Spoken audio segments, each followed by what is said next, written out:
Isaías teve uma experiência na sala do trono celestial. Deus queria usar Isaías para promover um avivamento no meio do povo judeu, liberando palavras proféticas para o povo judeu, trazendo revelações precisas a respeito da vinda do renovo, do justo, do servo sofredor, o nosso Senhor e Salvador Jesus Cristo. Deus tinha mensagens poderosas para tornar conhecidas para toda uma geração por meio do profeta Isaías. Porém, antes disso acontecer, antes dele fazer a diferença no meio do seu povo, ele precisou frequentar a sala do trono. E lá em Isaías no capítulo 6, um texto muito conhecido, a palavra do Senhor diz assim, a partir do versículo 1: no ano em que Uzias morreu, eu vi o Senhor assentado num trono alto e exaltado. E a aba de sua veste enchia o templo. Acima dele estavam serafins, cada um tinha 6 asas. Com 2 cobriam o rosto, com 2 cobriam os pés, com 2 voavam. E proclamavam uns aos outros: Santo, Santo, Santo é o Senhor dos exércitos. Olha o avivamento que a gente está procurando. A terra inteira está cheia da sua glória. É avivamento isso aqui ou não? Santo, Santo, Santo é o Senhor dos exércitos. A terra inteira está cheia da sua glória. Ao som das suas vozes, os batentes das portas tremeram, e o templo ficou cheio de fumaça. Então gritei: ai de mim, estou perdido, pois sou um homem de lábios impuros, e vivo no meio de um povo de lábios impuros. E os meus olhos viram o Rei, o Senhor dos exércitos. Então um dos serafins voou até mim, trazendo uma brasa viva, que havia tirado do altar com uma tenaz. Com ela tocou a minha boca e disse: veja, isso tocou os seus lábios. Por isso a sua culpa será removida e o seu pecado será perdoado. O 8, por gentileza. Então ouvi a voz do Senhor conclamando: quem enviarei? Quem irá por nós? E eu respondi: eis-me aqui, envia-me. O que acontece na sala do trono antecede o que Deus vai liberar sobre a terra através de você. Não adianta querermos queimar etapas. Não adianta querermos ser usados sem estarmos conectados na sala do trono. Não adianta querermos liberar avivamento de qualquer jeito, de qualquer forma, com a vida cheia de pecado, com os nossos olhos insensíveis para a nossa realidade. Antes de sermos usados por Deus para coisas grandes, o Senhor terá um confronto conosco para nos tornarmos conforme a sua imagem e semelhança, porque o avivamento que buscamos não tem a sua cara, mas tem a cara de Jesus que vive em você.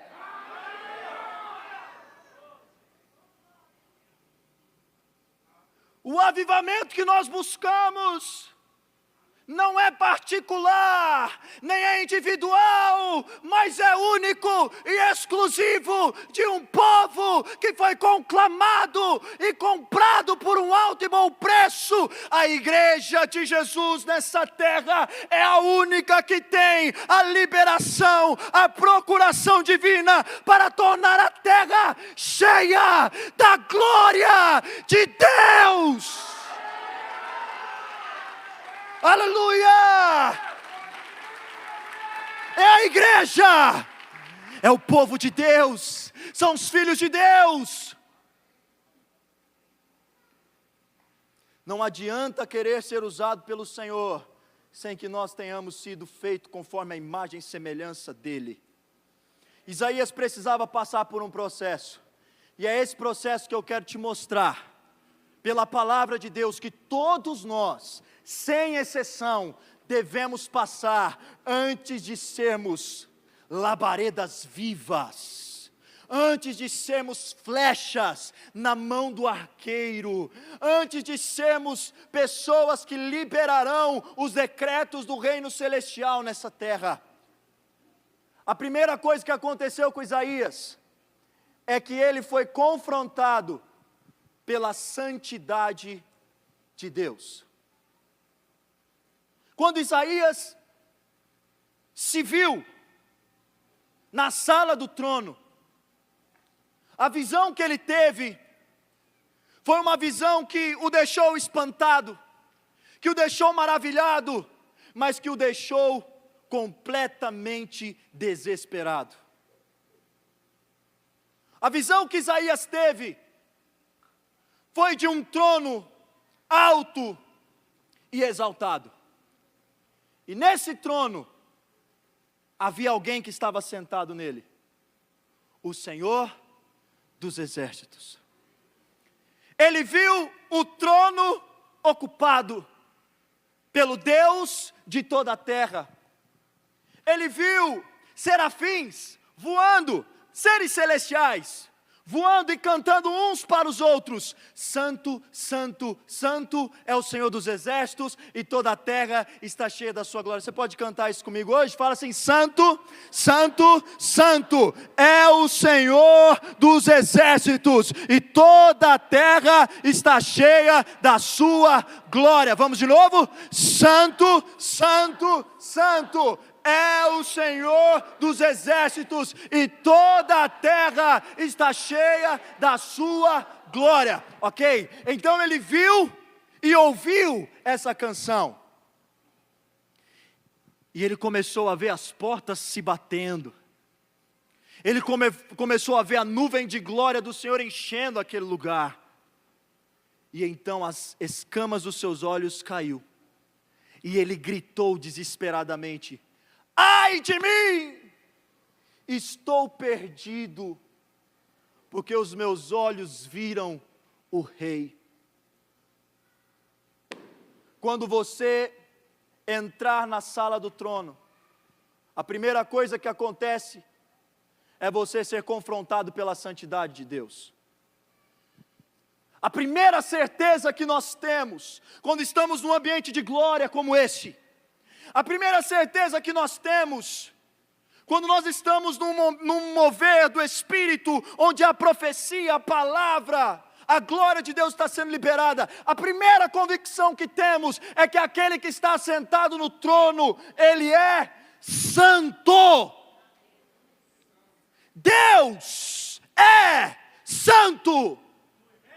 Você não pode se esquecer do Deus que você serve, que não compactua com o erro, que não compactua com o pecado, que não compactua com a justiça própria, que não compactua com uma vida libertina, que não compactua com aquilo que não procede dele. O nosso Deus não tolera pecado, o nosso Deus não tolera aquilo que é pecaminoso. O nosso Deus é inteiramente santo.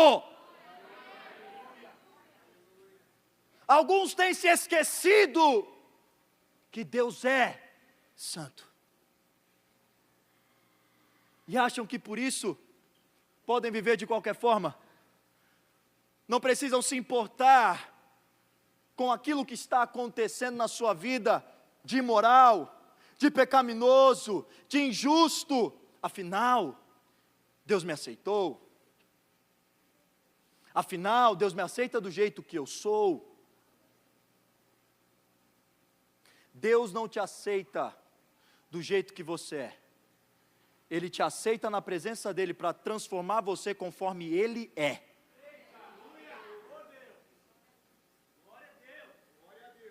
Você entendeu isso, né? Eu sou assim. Minha fraqueza, minha limitação, meus problemas. Mas Deus é bom, Deus é amor. Estão deturpando a realidade de quem Deus é. Deus é santo e Ele jamais, nunca compactuou com o pecado. Já já eu vou te mostrar o que Ele faz com o pecado. Mas você precisa entender que quando nós estamos na sala do trono, a primeira convicção que teremos é que Deus é santo. E essa perspectiva da santidade de Deus vai mexer conosco, vai mexer com a visão que temos de nós mesmos.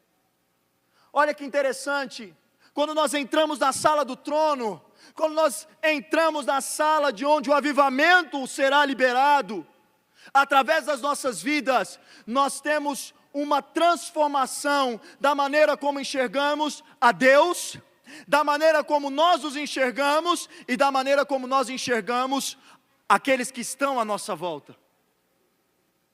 Isaías passou por isso. Primeiro ele teve uma visão de quem Deus era, e isso fez com que ele entendesse quem ele era. Ai de mim, estou perdido, os meus lábios são impuros, eu habito no meio de um povo de lábios impuros.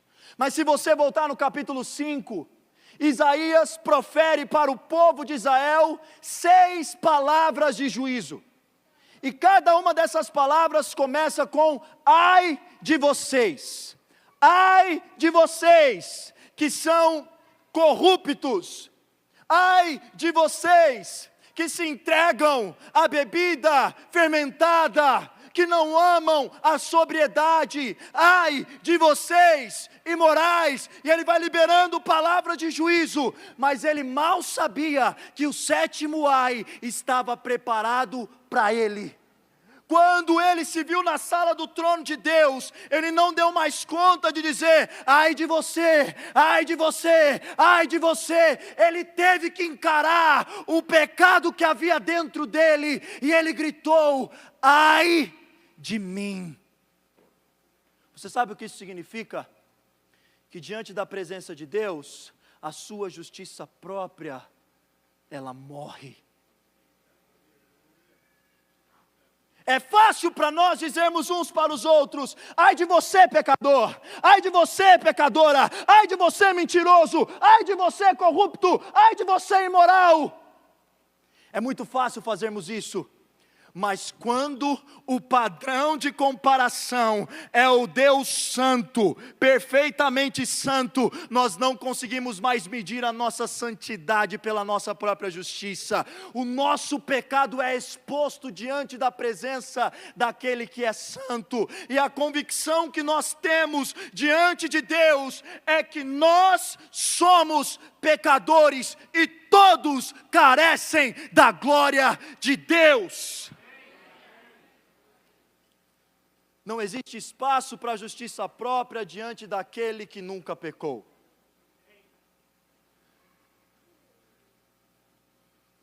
Quando você frequenta a sala do trono, o Senhor faz manifestar na presença dEle os seus pecados. Pare para prestar atenção. Quando você está no lugar onde a presença de Deus está sendo chamada, glorificada e exaltada, o que a sua consciência faz contigo? Começa a te acusar. Mas não foi isso que você fez essa semana? Mas não foi essa palavra que você disse? Mas não foi esse comportamento que você tem, que você teve indigno? Você não merece. Você é um pecador. Deus não pode habitar contigo. A sua consciência começa a te acusar. Porque a santidade de Deus, ela traz para fora o pecado que está oculto. A santidade de Deus nos deixa desnudos diante da sua presença. E por mais que tentamos tampar as nossas falhas e fraquezas com folhas de figueira, como fez o primeiro casal pecador, Adão e Eva, Deus conhece tudo ao nosso respeito. E a questão não é o que Deus, como Deus está te vendo, mas é o próprio pecado que está te enganando, mostrando para você, a fim de que você ache que é bom o suficiente para estar na presença de Deus. Quando na verdade, ninguém merece estar na presença de Deus. Ninguém. Eu jejuei, eu orei, eu sou o cara. Não foi isso que o fariseu disse quando foi orar no templo? O que é que foi que Jesus disse? A oração dele não valeu de nada, mas aquele que estava diante do santo bateu no peito e disse: ai de mim, que sou pecador e careço da misericórdia de Deus. Este desceu justificado. No lugar da sala do trono, onde a glória de Deus se manifesta, não há espaço para pensarmos que somos melhores do que os outros. Só há espaço para olharmos para nós mesmos e gritarmos: ai de mim, estou perdido. A segunda coisa que aconteceu com ele, ou melhor, a terceira visão que ele teve, foi a respeito daqueles que estavam à sua volta. Isaías entendeu que ele era pecador, que Deus é santo, e que o seu povo, que outrora ele estava liberando palavras de juízo, agora ele olha para o seu povo com misericórdia, e ele se coloca no meio deles, dizendo: ai de mim, porque os meus lábios são impuros, e eu habito no meio de um povo de lábios impuros, tão pecadores quanto eu. Na sala do trono, sabe o que acontece conosco? Nós passamos a olhar para as pessoas que estão à nossa volta com um olhar de misericórdia, com um olhar de compaixão, com um olhar em que nós estamos inseridos junto com eles, em que eles também carecem dessa revelação da sala do trono que nós estamos tendo. O avivamento que vai acontecer na realidade social que você vive, só vai ocorrer através de você, quando você tiver um olhar de misericórdia para com aqueles que estão à sua volta. Não adianta queremos bater no peito e falarmos: não preciso que ninguém se converta, porque eu já me converti. Se meu pai quiser, beleza. Se minha mãe quiser, beleza. Se o meu amigo quiser, beleza. Eu já tomei minha decisão. Não é assim. Nós precisamos olhar para as pessoas com um olhar de misericórdia, reconhecendo que Deus nos tirou do mesmo lugar que hoje elas estão, e que Deus quer usar a tua vida para alcançar essas pessoas. É assim que o avivamento vai ocorrer. Quando nós tivermos os nossos olhos abertos para ver o que Deus quer realizar através de nós, na vida daqueles que estão à nossa volta. A segunda revelação que Isaías teve, foi a revelação da graça, ou melhor, a revelação da misericórdia de Deus. O texto diz que um dos serafins voou até Isaías com uma brasa viva, que havia tirado do altar com uma tenaz. Com ela tocou a boca dele e disse: veja, isso tocou os seus lábios, por isso a sua culpa será removida e o seu pecado será perdoado. Na sala do trono, Isaías teve uma revelação, uma experiência com o silêncio eloquente de Deus. Porque a santidade de Deus fará você gritar desesperadamente: eu estou perdido. Mas Deus não tem interesse em condenar o pecador. Deus tem interesse em destruir o pecado que destrói a vida daquele que ainda está como pecador. Entenda isso aqui. Deus não está lá do trono dizendo: ó, você é um pecador. É a sua consciência que faz isso. Deus não está lá no trono jogando você fora, dizendo: você não presta, olha como que você é ruim, Isaías. Foi isso que Deus falou para ele? Deus falou para Isaías: ó, tua boca é suja, viu? Você fala muita coisa que não presta, você não é digno de estar na minha presença. Essa voz veio de Deus? Não, diga assim: não. O silêncio eloquente de Deus é quando Deus escuta a nossa confissão, reconhecendo as nossas limitações, e então, vendo o nosso arrependimento, sabe o que Ele faz? Ele envia o seu toque de misericórdia, removendo de nós a nossa culpa e o nosso pecado. Sabe por que você não consegue dar conta de ficar na sala do trono? Porque você só fica diante da santidade de Deus preso num pensamento de julgamento, de juízo próprio. Mas a santidade de Deus, ela te leva à misericórdia de Deus. Porque não existe acesso à misericórdia sem que a gente reconheça que é pecador. Mas a partir do momento que você confessa os seus pecados e os abandona, você alcança misericórdia. No momento em que você decide reconhecer que é pecador, diante da sala do trono, o Senhor não irá te condenar, antes Ele irá prover aquilo que é necessário para condenar o pecado na sua vida e restaurar você para ser um instrumento de purificação no meio do seu povo. Porque nós somos aqueles que Deus irá usar para trazer purificação a esse mundo perdido. Você está entendendo? Se nós quisermos liberar o avivamento de Deus na terra, nós precisamos entender que Deus é rico em misericórdia, que Ele não nos trata conforme os nossos pecados, que Ele olha para nós com um olhar de misericórdia, porque Ele conhece a tua estrutura, e Ele sabe que você vem do pó, Ele sabe que você é limitado, Ele sabe que você tem fraqueza. Salmo 103, versículos 8 em diante, a palavra do Senhor exalta a misericórdia de Deus. Deus é misericordioso e compassivo. Quando você está diante desse Deus, Ele não vai jogar você fora. Ele vai pegar a brasa viva dele, que é juízo. Fogo na Bíblia tem um caráter de juízo. Ele vai pegar esse fogo e Ele vai pegar o teu pecado e vai queimar ele. E vai queimar ele.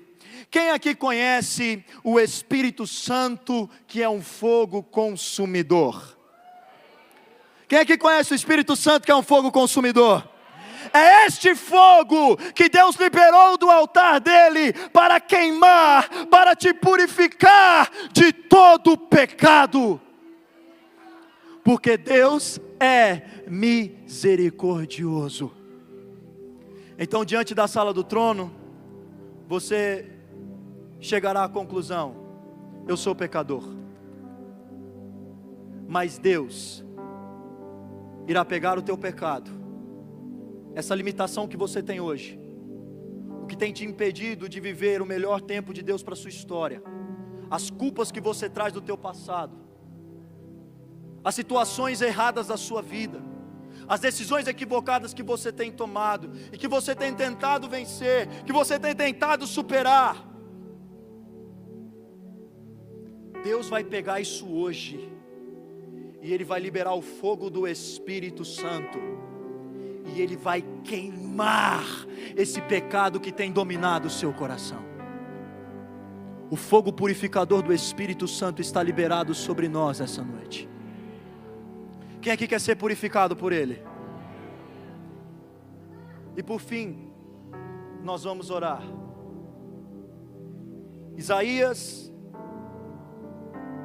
teve um encontro com a graça de Deus. Deus não apenas purifica o pecado de Isaías, ou melhor, o pecador Isaías, purificando do seu pecado. Ele remove a culpa, Ele traz purificação. A sua mente, ela tem se encontrado culpada. O Senhor está falando com você. A sua mente tem estado presa pela culpa. Você não tem conseguido entrar no próximo nível porque você está travado pela culpa. O Senhor removerá a culpa da sua mente, do seu coração hoje. Hoje você sairá daqui livre. A graça do Senhor foi manifestada na vida de Isaías, quando Deus o capacitou para profetizar com lábios puros. Deus não apenas remove a culpa e o pecado, Ele nos capacita para aquilo que Ele nos chamou.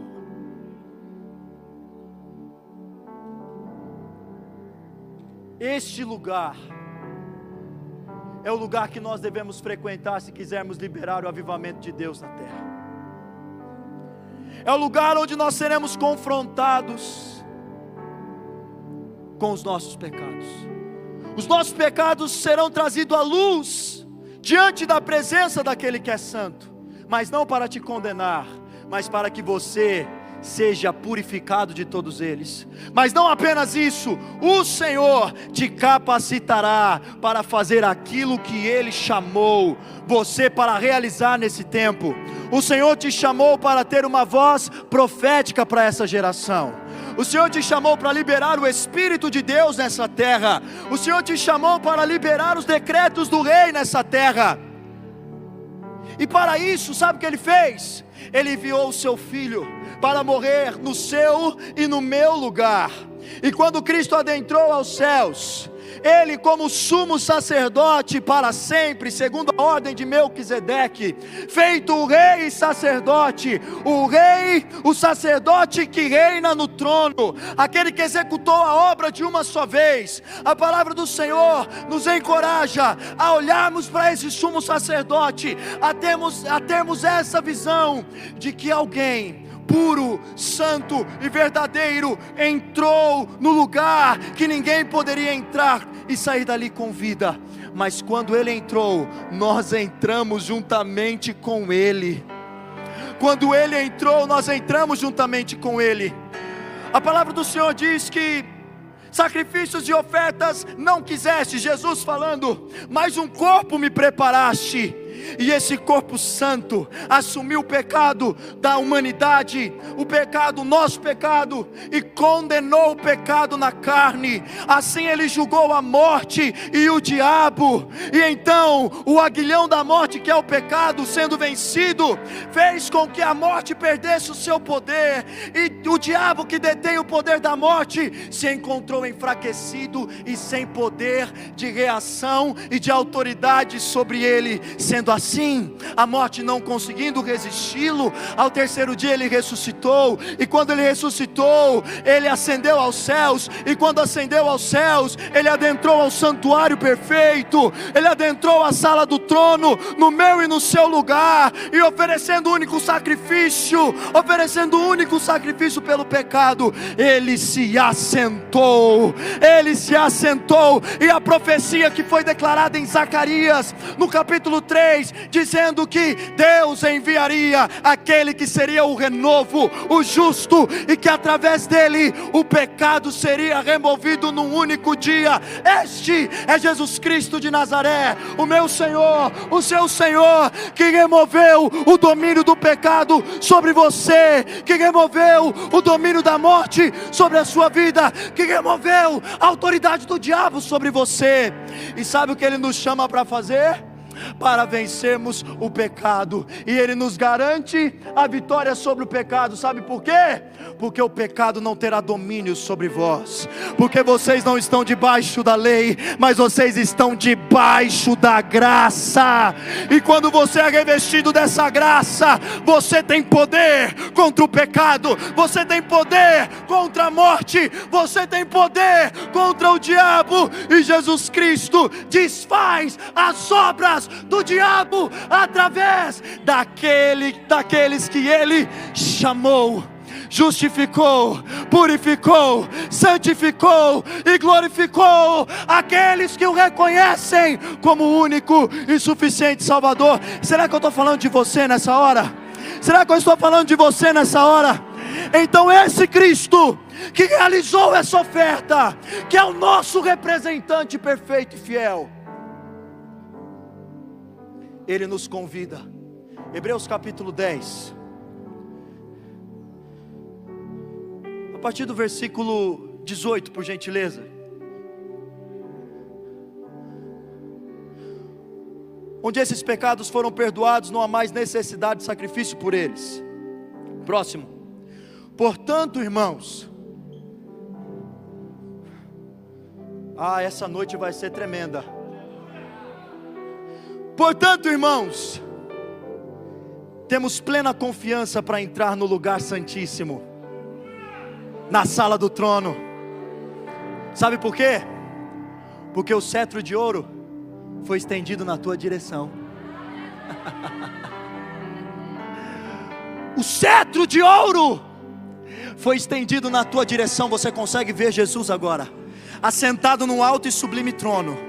Enquanto você está sendo condenado pela sua consciência, Ele está dizendo: ei, eu já purifiquei a sua consciência, pelo meu sangue que foi vertido na cruz. Pelo meu sangue você está purificado, pelo meu sangue você está perdoado, pelo meu sangue você está justificado, pelo meu sangue você é santificado. Então, com plena confiança, volta o versículo para a gente, por gentileza. Para entrar no santíssimo lugar, pelo sangue de Jesus. Próximo.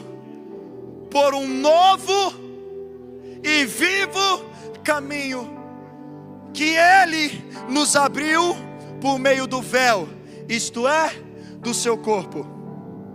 Próximo. Temos, pois, um grande sacerdote sobre a casa de Deus. Próximo.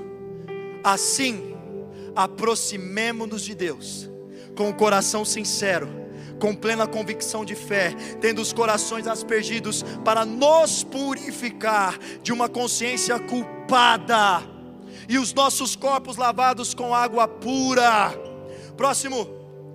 Apeguemo-nos com firmeza à esperança que professamos, porque aquele que prometeu é.